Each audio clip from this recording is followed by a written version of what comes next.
Hello, everybody, and welcome to the latest episode of No2Nato. You'll see immediately that I'm not your regular host. My name's Pete Higgins. I'm here with the Workers' Party, stepping in for Mick Stott, who's out absent for a week.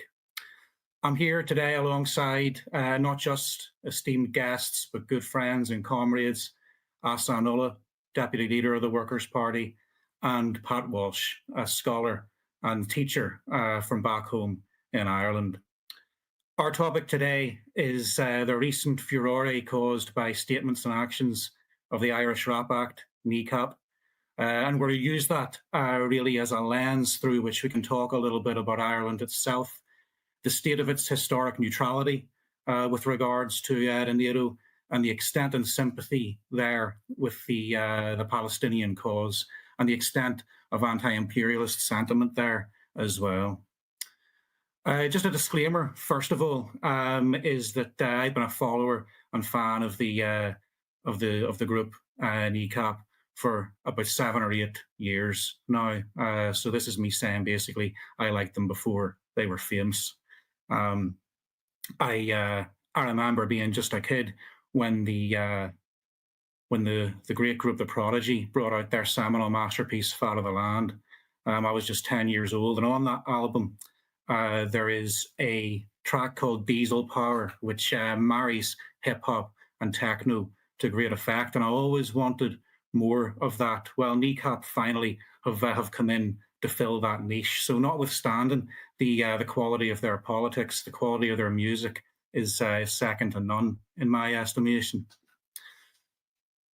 But not just their music. They are an act of considerable political consciousness as well. They are great supporters and promoters of the Irish language, Irish republicanism, and combined with, and almost more important than that, they have an ability to reflect in an authentic way the lives and interests of a lot of young people in Belfast, where I myself am from, and also now a broader anti-imperialist instinct as well.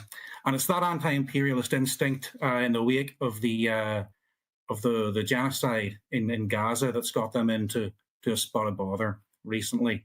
First at Coachella in America, where a number of acts there, for example, Green Day, had attempted to make allusions to the genocide in Gaza, but Kneecap went considerably further, and we'll talk about the details of that in a moment. But they drew the ire then of the American and British political establishment, alongside esteemed political commentators like Sharon Osbourne, who demanded that their US work visas be revoked. And, every now and again, she challenges the notion that she is the more competent one in her marriage. On this side of the pond, you'll probably be aware that one of the group, who goes by the stage name Makara, he's been charged with terror offences as well. They've raked up things, footage from the past, and the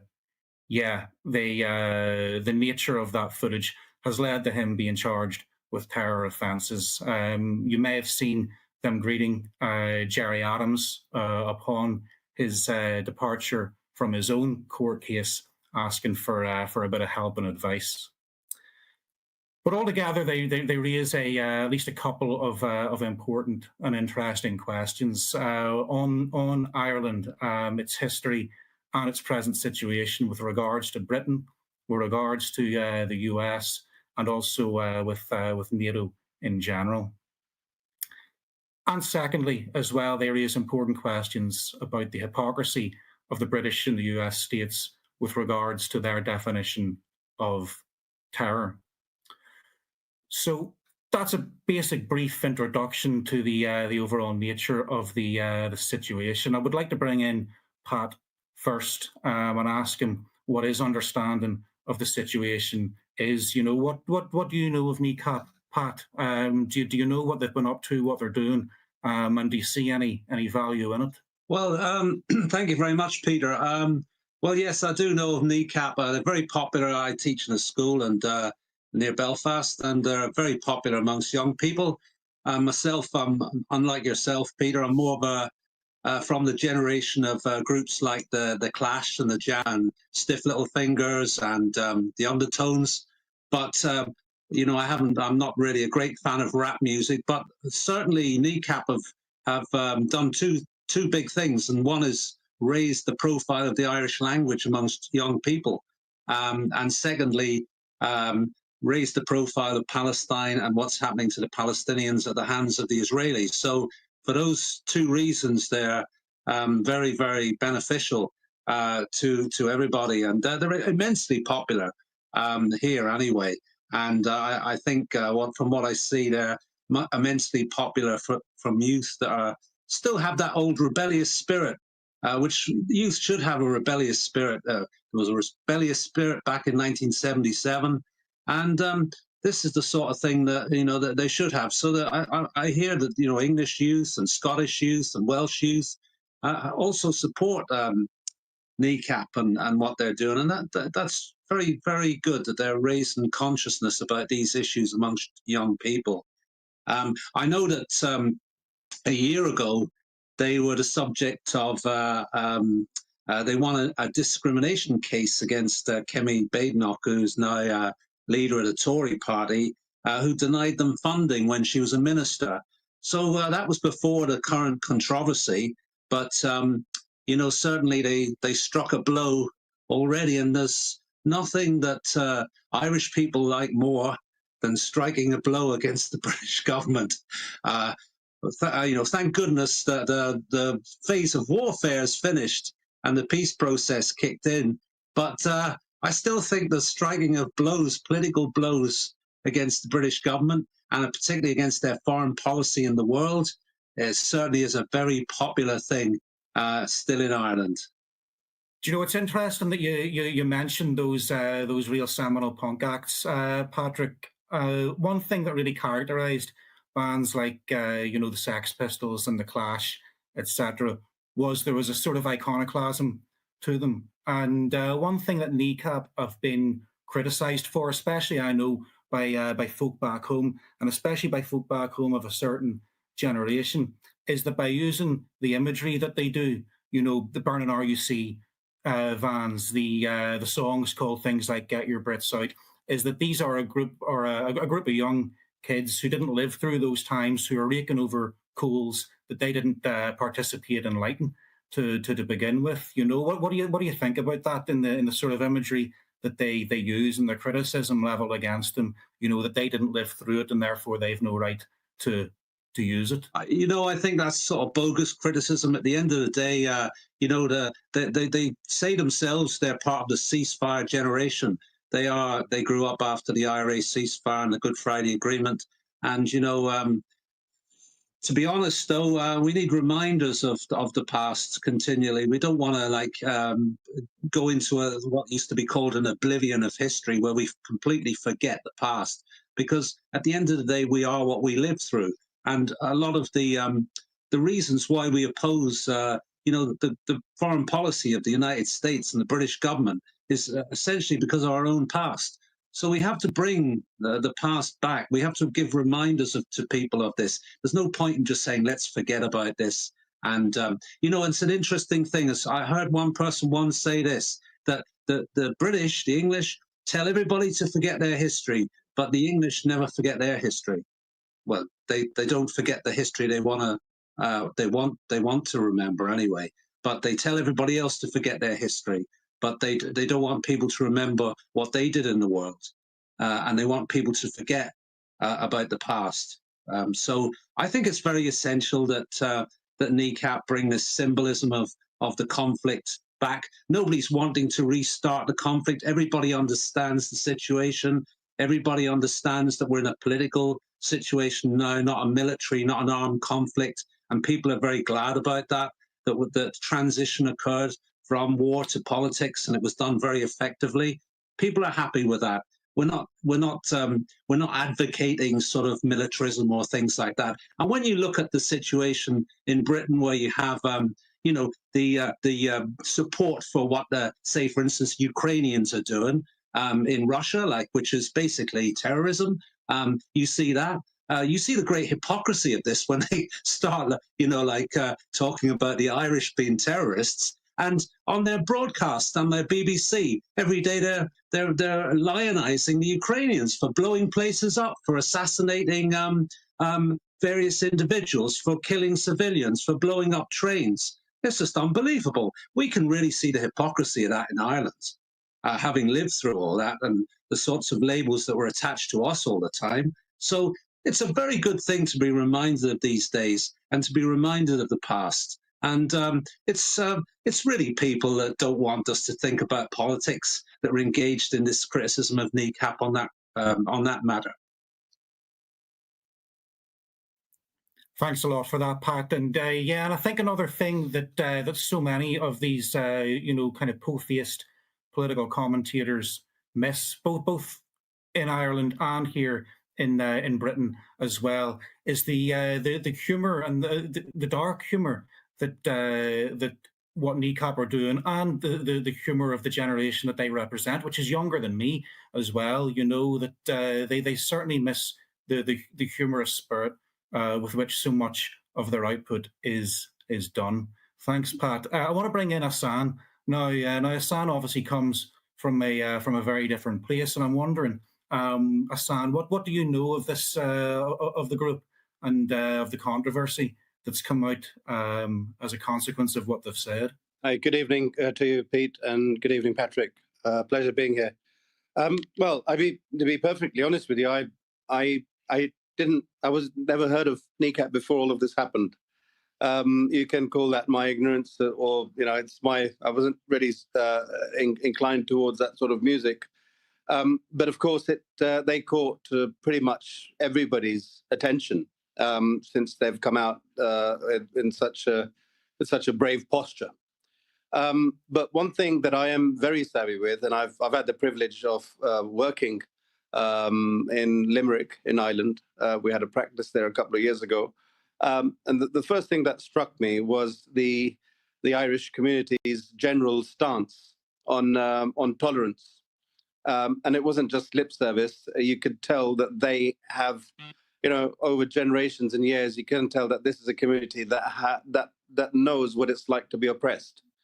And then, of course, when Kneecap, they came along and they started their movement, which I think is frankly taking an avalanche effect amongst many artists across the spectrum, not just limited to Ireland. But a huge credit goes to Kneecap for actually coming out there and doing something pretty much, I think, unprecedented, because everybody, of course, they're more concerned about preventing themselves from being blacked out when they speak about stuff like this. So that's my opinion of Kneecap, is just of sheer respect, to be fair with you and perfectly honest with you. I wish I will actually tune in and start listening to the music, and I don't think I'll be disappointed in that respect. Yes, I would recommend everyone listening to tune in and to listen to some of their tracks. Obviously, don't do it now, but after this broadcast, certainly go and explore their back catalogue.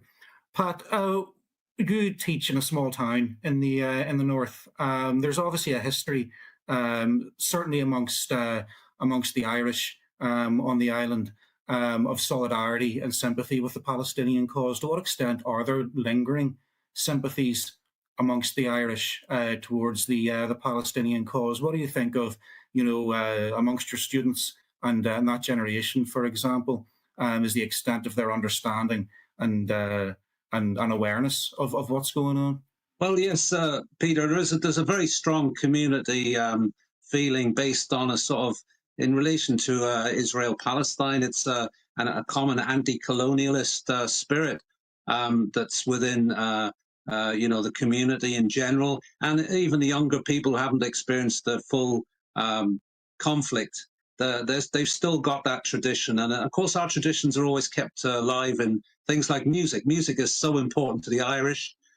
We have songs really when the nation was in real dire straits from the famine times and afterwards. The Irish memory was really kept alive through music. Music is one of the last things that leaves the human mind. It sticks there. And we have a rich tradition of Irish sort of, rebel songs that commemorate heroes, commemorate resistance. And of course, that all chimes with the Palestine. When we look at Palestine, we see in those people the same experience that we had. And, I'll give credit one thing to Kneecap about this. We don't want to pose as the most. Someone once said, the critics of Irish Republicans once said something like, "Oh, you want to be the most oppressed people ever." But that's not, of course, at all the truth of the matter. Actually, I have a quote here from Kneecap where they said, "The Brits never bombed us from the skies with nowhere to go," and that's true. They have the context of the thing. Obviously, the Irish nation suffered terrible things over centuries and during the Troubles. But we realize that the Palestinians are going through absolute hell compared to us that we went through in the last 28 years. Everybody knows the context of that, But I was going to actually show you just one thing there. I have a book in front of me here that I picked up a few years ago. I just want to show you this book. And this will illustrate my point about, and really illustrate your question. This is a book, I'm going to show it up on the screen. It's called British Rule and Rebellion by H.J. Simpson. There, I'll just show it up there on there. And why this is important is that it was written, let's see what year it was written. It was around the 1920s anyway. But this is written by a black and tan, right? Basically one of the demobilized British Army of the First World War that was sent over to Ireland to basically repress the Irish democracy, which had voted in 1918 overwhelmingly for Sinn Féin and had established an Irish government. So they sent over these sorts of troops called the Black and Tans. They were like wearing half uniforms of policemen and soldiers, and they engaged in a campaign of repression. And basically what they did was the things that Israel does today. When there was an attack against the British or the police, there was essentially, they went round and burnt villages down. They burnt down County Cork. They destroyed people's farmhouses who were suspected of being linked to, resistance groups and things like that. But it's very interesting, this book, because it's written by a fellow called H.J. Simpson. He was a black and tan, and then he went to serve with the Palestine police, the British Palestine police. And in one chapter here, just a very quick quotation from it, they read out from the Balfour Declaration, at the very start of the chapter, and it says this straight afterwards. It says on page, 153, that was the Balfour Declaration, made by a man who had great experience of Ireland and the effect of the plantation of people of one race and creed in a country mostly inhabited by a people of a different race and creed. The declaration was made in the year which followed the 1916 rebellion in that same island. It was made before Palestine had been conquered and before the war had been won in the main theatre of operations on the continent of Europe. So that shows you exactly the links between Ireland and Palestine, that these people who repressed Ireland in the around about 1919, 1921, they went off when they were basically, when the treaty was signed, off to Palestine and to repress the Palestinian resistance against the Balfour Declaration. So it's very much in our consciousness that we're very much linked to this situation in our history. Balfour, who was basically, he was an anti-Semite. He brought in the Aliens Act in Britain to keep Jews out. And he saw the solution to the Jewish problem, as he saw it, as establishing a Jewish state and establishing them as a nationality. Because in that time, the British essentially saw the Jews as being a, what's the word for it, a loose cannon internationally. And they came to the conclusion that they were pro-German, pro-Turkish in the war, and they should be established in a state that they could range themselves. So that this was all the establishment of Israel was about, or the establishment of Palestine, which subsequently became Israel. But my point really is that we're very much linked to the situation in Palestine from our history, and everybody's very conscious of this, especially in the north of Ireland, but I'd say right across Ireland as well. Thanks a lot for that, Pat, and cheers for the recommendation. That's one more book for the ever-growing to read list. Ahsan, do you have any reflections on the importance of music to resistance struggle, whether that is in solidarity with the Palestinian resistance? We have examples here in England of artists like Low Key. I'm sure there are others, but also of protest music in general. Well, of course, it's extremely relevant, considering it obviously plays a huge part in everybody's lives. But I think especially the younger generation, it's extremely important for that message to be flowed out to the younger generation, as you know, a lot of their time increasingly is spent on their search and time in listening to music. Glastonbury is another example, of course, where I believe it was recently where Jeremy Corbyn was on stage, and he was there was the theme was pretty. It was carnival-like, and there were chants of Free Palestine, and you know, as you would know, the people that come to Glastonbury, they're of all ages, of all walks of life, all sexual orientations, etc., etc. But the overall sound that resonated across those concerts were Free Palestine, because of course collectively everybody knows which side to be on history is the correct side to be on history, if that makes sense. I did want to mention a couple of things, if I may, referring to what our friend Patrick was referring to in terms of remembering your roots. I think that it's quite clear that the Irish community is obviously a lot more closely knitted. It's more family oriented, if I may say. You still have pictures and paintings on the sides of blocks that remember the times of the resistance, etc. So that's pretty much it's alive in the back of people's minds there. But the one thing I'd like to say is it appears that the people that are committing this genocide have actually forgotten their history, because they were at one time they were victims of the similar levels of atrocity back in the Holocaust, etc. One wonders whether what it is, if only they knew that this was their history. It seems that they've kind of distanced themselves from that, and that I think is part of the problem. And with reference to how embedded the pain is amongst the mainstream Irish population, if I could refer you to Thomas Gold, who the MP that he come up with a very emotional speech in the beginning of this. I think this is May 24, when he went out, guns blazing in his criticism of Netanyahu in Israel. Nobody could even think of doing that in the British Parliament, and one wonders where the difference comes from. It's just such a stark difference in people's approach generally. Not saying that that's not the case. And of course, we've got amazing people in Britain that are standing up, and they are advocating for all of this to stop. But the people up there in the leadership, one wonders, what's. I think they've kind of systematically distanced themselves from the past, with reference to our tributes to the Holocaust, etc. It's all happening again. They've parked that somewhere in the back of their minds.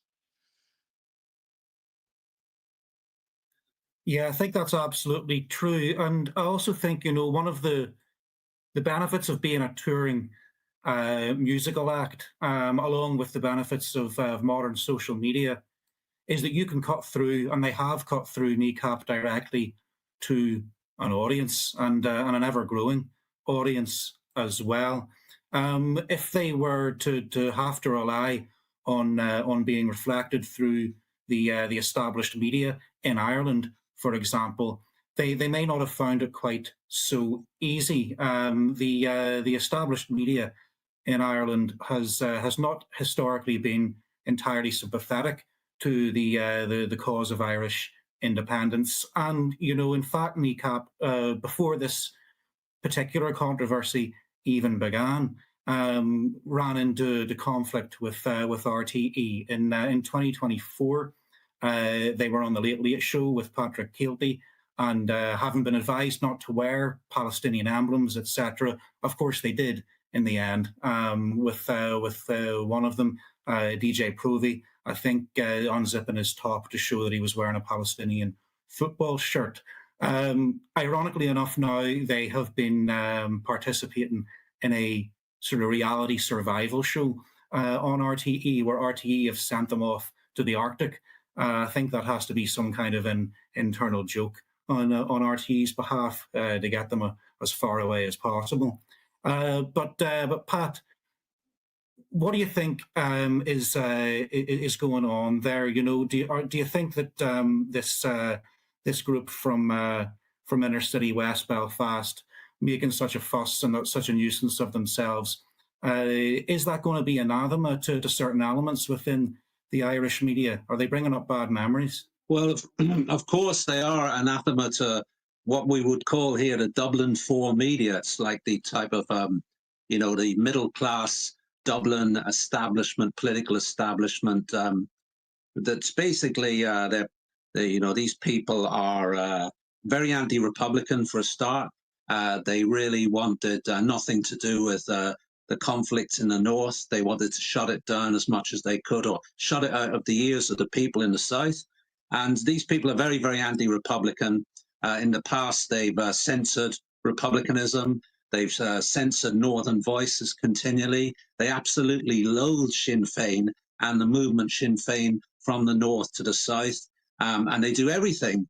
We've recently had, for instance, I don't know if you're probably aware of this in Britain, I'll say you are now, the Gerry Adams case. The Gerry Adams case, where they accused Gerry Adams of giving the order to shoot Dennis Donaldson, who was basically a self-confessed informer for British intelligence. This is a few years back, but they made allegations in the Irish media that Gerry Adams had given this order when they had no evidence for this at all. For years, they've been trying to get Gerry Adams and basically make sure that he's remembered as a member of the IRA and all that sort of stuff, and he was responsible for these types of things. And they've linked him to high-profile things without ever having been able to, press their case. And essentially, Gerry Adams has won quite a few cases of, compensation cases where they were discovered to have no evidence at all. And recently, again, the same thing has happened. He won £100,000 from the BBC. And the BBC had the trial was held in the south of Ireland, and the BBC have had to pay £4 million worth of legal bills for this case to try and to prove that that Gerry Adams gave the order for the killing of Dennis Donaldson, when he had absolutely no motive to do so, because he was engaged in a peace process, and he knew. He was a senior Republican, no doubt. Gerry Adams was a senior Republican, but there was no way that was in the interest of senior Republicans to have somebody assassinated that would actually derail the peace process, which Gerry Adams had put so much of his life invested in. So it was a ridiculous thing, but they felt they could actually, say these things and get away with it, and they were found to be completely, it was complete. They could not prove this. And it was just ridiculous. So essentially, that's a good example of that. But the Irish media itself were very, very annoyed about this judgment. And they said that it was a chilling thing that Gerry Adams got away with it. But he didn't get away with it. What Gerry Adams actually did, and what he said later on, was this. He said, "I've put manners on the BBC, because the BBC can't make these unfounded allegations against Irish people and get away with it." So that was very, very good. But yes, to answer your question, there's a very strong political establishment in the Irish Republic in the south that is anti-Republican, and they're also trying to repress criticism of Israel, just like the British government.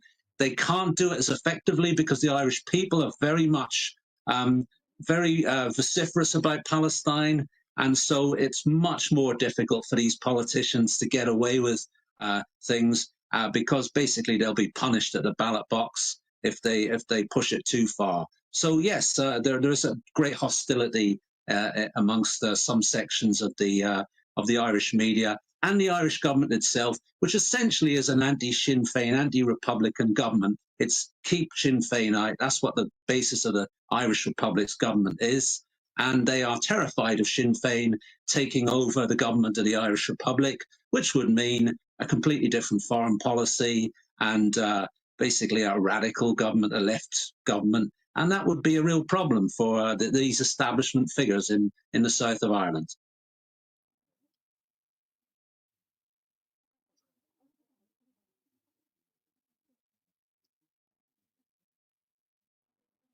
Thank you very much for that insight, Pat, and that is definitely a subject that we do well to explore further in later episodes. Ahsan, to bring you back in, those who are watching have probably already understood the details of this controversy. Basically, in the US at Coachella, the group had behind them on the big digital screen a message saying, and if you'll pardon my language, "Fuck Israel, free Palestine." So that was what happened across the water, and over here, then an investigation into their past transgressions unearthed a couple of things. You know, the waving of Hamas and Hezbollah flags, the uttering of statements like "kill your MP." So I was just wondering, Ahsan, to what extent would you characterize this as an issue of free speech? Yeah, thank you for that, because it's kind of my forte. First thing is, I believe that there's a huge question mark around the jurisdiction when it comes to the courts. I understand that Mo Shara he's scheduled to appear at Westminster Magistrates Court on the 18th of June, and you know the outcome of that case, it'll be a significant. It'll have significant implications for artists and activists, and particularly concerning the boundaries of political expression in the UK. But you can't even go as far as saying that there's a fine line in free speech or inciting hatred.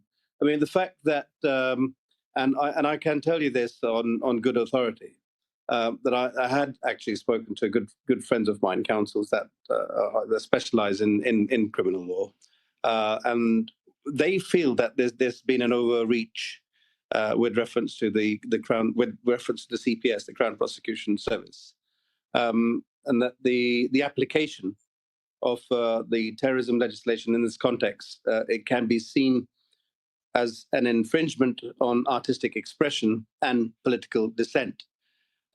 Question is, of course, is that with, if I could put it in lay terms, you know, common law and the lawmaking kind of evolves and it sets precedents, et cetera.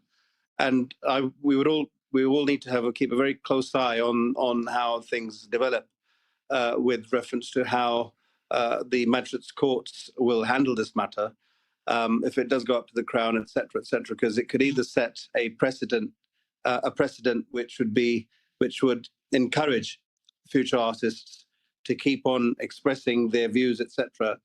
Or on the other hand,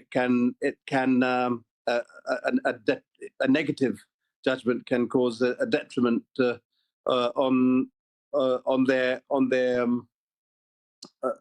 cause. In fact, it may create a trend to practically strangulate artists from expressing their opinions in the future. I mean, if we, on a general term, there was a Palestinian protest that was held outside the Trafalgar Square 3 or 4 months ago, and I saw this video where the policeman was actually explaining to the Palestinian protester that you can talk about you can talk about, but you can't use the Palestinian, you can't use he was very specific, and he was being covertly recorded. So it just goes to show you how the policing authorities are actually forced. They're being strong-armed to prevent protest. And I am afraid, and I do hope for the best, that that we get a good positive outcome, and that they throw the book back at the CPS. Thanks, Ahsan. And Pat, would you say that there's a hypocrisy there in that many of those who are calling for charges against Kneecap or for their work visas to be revoked would be the first to chime in about cancel culture and no platforming, were it to be on the other side of things? Yeah, of course. I mean, we see these videos every day, like from basically Reform supporting people who are always talking about cancel culture and the left and the liberals and all this woke people and all that. And yet they don't like it themselves. I mean, essentially, they want to cancel culture. They want to cancel criticism of Israel. I mean, if we think about the flags issue as well, I mean, Kneecap were accused of waving a Hezbollah flag. Yeah, this is really, really ridiculous for people who live in Belfast, because this time of year, every year, we see our whole streets bedecked with loyalist paramilitary flags, of terrorist organizations. The police don't do anything about taking these flags down. We have bonfires where victims of violence, ordinary innocent Catholics, their effigies are burnt on bonfires. And yet that isn't dealt with in any respect at all. And a pop band who actually, wave a flag for like a couple of seconds is charged with what, a terror offense? I mean, it's just crazy from the point of view here when we see all the carry on that goes on here. Like, if I could just please, if I may quickly add, if I may please, Patrick, sure. right. Please do. The only thing is that I had to explain my 17-year-old nephew that that's not actually a Hezbollah flag. It's a Palestinian flag, and it's sadly the way that the social media is working, and it's you got the people on the far right and the pro-Israelis saying that you're a Hamas supporter. I mean, these flags are. These flags existed way before these organizations came on board, and for the viewers, when you see people come out with the Palestinian flags, they're not supporting Hamas or they're not supporting Hezbollah. They are supporting the existence of human beings. And if I've got a Palestinian flag in my hand, that it would be laughable 5 years ago to consider that that's a criminal offence. And and I think everybody is doing a fine job, making a loud noise about it. And hats off to Kneecap, and messages to everybody out there. Britain and Ireland, use your artistry for the sake of humanity. I think that Kneecap have set a fantastic precedent, and I hope that others will follow. Cheers, Ahsan. That's great. And we've spoken so far really about the reactions to the Kneecap by the US and British state and by elements, sorry, of the media in Ireland and in Britain. But of course, these reactions we would know already. We could have written these reactions ourselves. That's paint by numbers. I'd like to hear your thoughts, especially Pat, on how Kneecap have been received by the British left in general, and people that you might know yourself in particular. I personally was shocked but not surprised at some of the comments that I've heard over the last sort of couple of months, really, by people who are self-proclaimed socialists here in England, and who would consider themselves in solidarity with Irish republicanism, criticising Kneecap of being simply an art school project, with the insinuation that they are in some way ersatz or phony. And in a totally separate case of being in cahoots with the British state for receiving funds from the UK Arts Council, and thereby insinuating again that their Irish republicanism was, in this particular person's words, performative. Now, personally, the notion that that someone in Suffolk or in the East Midlands can sit in judgment over the purity of their political beliefs, whatever the quality and nature of those political beliefs might be, I personally found ludicrous. I'm just wondering if you've noticed this kind of, well, here what I've got is a sort of Little Englander mentality coming out in people who would be mortified to consider themselves as such. Well, I mean, Peter, to be honest, I don't pay too much attention to a lot of these people on the British left. I don't think they constitute the left as it used to be. They're basically, what would we call them? They're liberal imperialists. That's all they are, you know. But I'd say two things against those charges against Kneecap. One is that, Kneecap are not an art school project. What they are is they're an authentic voice of West Belfast youth. If you go to anywhere in West Belfast, you go to a concert, a pub, or any meeting at all, this is what West Belfast youth are. Then there's nothing there's nothing art school about them at all. They are, and the movie shows you that. If you watch the movie, the Kneecap movie was a year or so ago. It's very humorous. It's very humorous in the Belfast way. It's very accurate as far as Belfast life is concerned, the social existence. Kneecap are very much of the people. They are the authentic voice of the people. I don't think there's any criticism here on those lines at all, because the people know what Kneecap are here, and they know who they are, and they know everything about them, and they know exactly what spirit they constitute, and it is the spirit of the people here, essentially. The other aspect is, why should they not take British government money? At the end of the day, people here pay their taxes. They contribute just as much. We end up having to pay our taxes so that they can buy missiles to give to the Ukrainians, or buy missiles that they give that they sell to the Israelis to bombard the Palestinians. Should we? Perhaps we should. We should stop paying that. Perhaps we should stop paying our BBC TV licenses. But surely we should get some money back. That's the thing. Nobody would begrudge Kneecap taking the money from the British state. That's the situation. We're citizens of the British state, whether we like it or not. So they've got to fund us if we're paying them their taxes. I mean, those criticisms from the British left, as you say, that's just like home counties, sort of like coffee shop talk. It's nothing. That's nothing to do with socialism or the working class. That's just shows those people up for what they actually are, and they're basically, petty bourgeois, sort of like careerists at the end of the day, that are not much use to anybody, and that's why they're not getting any votes from the north of England and places like that. Why people are going over to reform, and they wonder about that, because they don't represent any working class interest anymore. They're not like even the people that used to be in the Labour Party, real working class people. I have no time for these people at all. I'd take Kneecap 100 times before them. Yeah, I think you're absolutely right. And it was that authenticity that drew me towards them as well. As a former East Belfast youth, former East Belfast and former youth, I saw in them a reflection of that same kind of living for the weekend mentality that characterized, how I grew up as well. That was what drew me towards them too.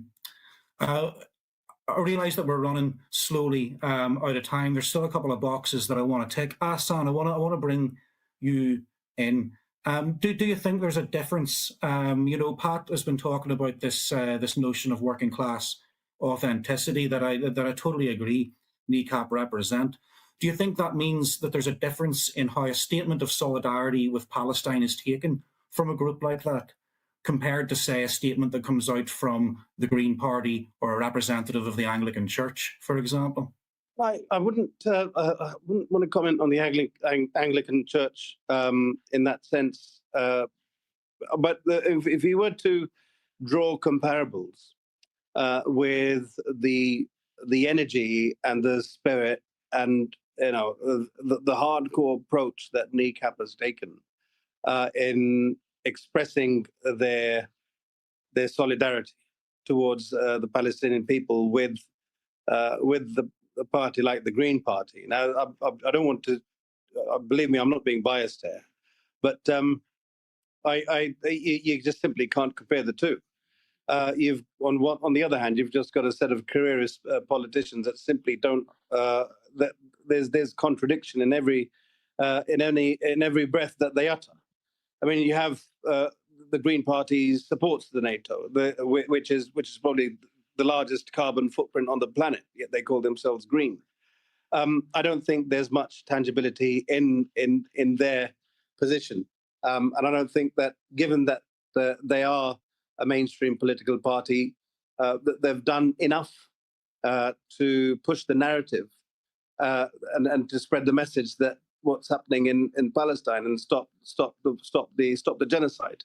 There is no comparisons, and I think that's why the establishment are doing everything that they possibly can to bring Kneecap down, to cancel them out. Just you previously mentioned about how it's affected on their activities affected on the British left. If I could just mention, I am aware that there were figures such as Pulp, Massive Attack, Paul Weller, and others that they drew. They put an open letter where they condemned what they perceived as a coordinated attempt to censor and deplatform the group. But as you mentioned earlier on in the program, courtesy to social media, courtesy of Kneecap's talent and their following, they've managed to break that wall down, and they're storming ahead. So they've got a far more potent approach than the Green Party, I would suggest, or any other political party, barring ours, of course. I think we've taken the lead when it comes to standing for Palestine. Thanks very much for that, Ahsan. And Pat, I'd like to give you the last word on this, really to broaden things out a little bit. And I understand that I've left the biggest question really to last, but if you could give us some insight onto the current state of Ireland, especially with regards to its historic neutrality, with regards to NATO. Okay, well, what is Irish neutrality? We've got to say why that is there. It's basically because it was brought in, when the Irish state became a sovereign, independent state, and we did not want to fight any more British wars, basically. The Irish had constituted a large section of the British Army. I think it was about a quarter of the British Army at Waterloo was Irish. A large section of the British Army in India was Irish. And so we fought in these campaigns, and in the First World War, we didn't want any more of that, actually. That was essentially it. But there's another important thing about Irish neutrality.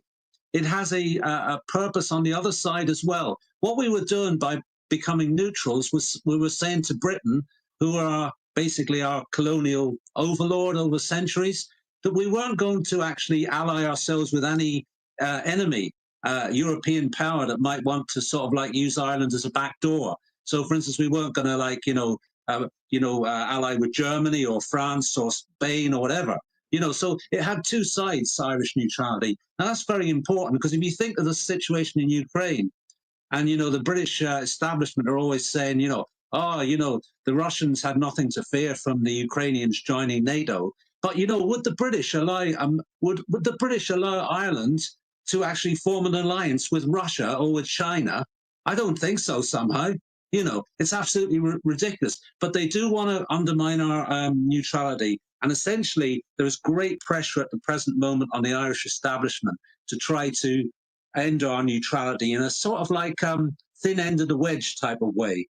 There's many articles doing the rounds in the Irish media which suggest that Ireland is the weak link in Europe's defences against Russia, particularly in relation to underseas cables from the United States.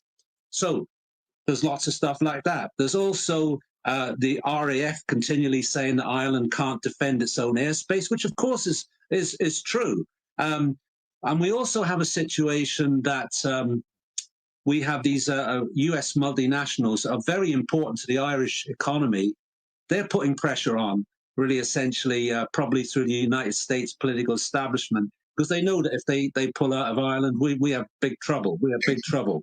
But, you know, at the end of the day, you know, I'm not against Ireland having a powerful military. The only people that were ever against Ireland having a powerful military was the British government. You know, if we went along, we said, right, let's buy a load of S-400s, you know, from the Russians, and let's buy a big drone fleet from, say, Turkey, you know, you know, drones and stuff like that. The British government would be the first people that would object to our militarization. But at the end of the day, what they want is actually just to have a hold of us and basically get us into NATO in a sort of like a thin end of the wedge type of way. Last year, I proposed, I'm very worried about this neutrality, this undermining of our neutrality.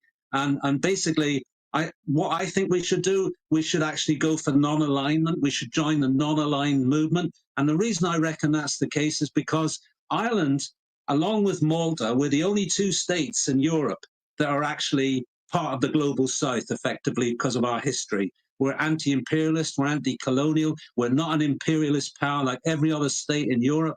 We are different. Essentially, we are different. We are not Europeans in the way that the rest of the Europe is. You know, the Ukraine war, right, there's some enthusiasm amongst the establishment here, but I've never seen a Ukrainian flag in West Belfast, you know, and they're everywhere else, you know, because people are cynical about this. They don't want to, they're cynical about British wars. They know it's what's behind it all because of our history. We know that it's all false, it's all lies, it's all, you know, using people as cannon fodder, whether they be Greeks, Armenians, Poles, whatever. They're all cannon fodder, right, for these establishment figures. So I'm very worried about the undermining of Irish neutrality, but they're in for a big fight against the Irish people, and they'll only succeed if they do it some way through the back door, because they won't succeed any other way.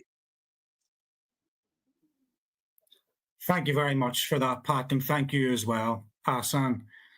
Please do, all of you watching this at home, search out Dr. Pat Walsh online. He's done an awful lot of interesting research and work, especially around the First World War and emerging nationalisms thereafter. Our deputy leader, Ahsan Ullah, he also has a social media presence. You'll find him on X, formerly Twitter. Well, you won't be seeing me, hopefully, next week. It'll be mixed up back in again. But if it is myself, I think Dr. Pat Walsh back for an hour-long talk about the undertones. You can look forward to that. Cheers, everybody. Thank you and good night.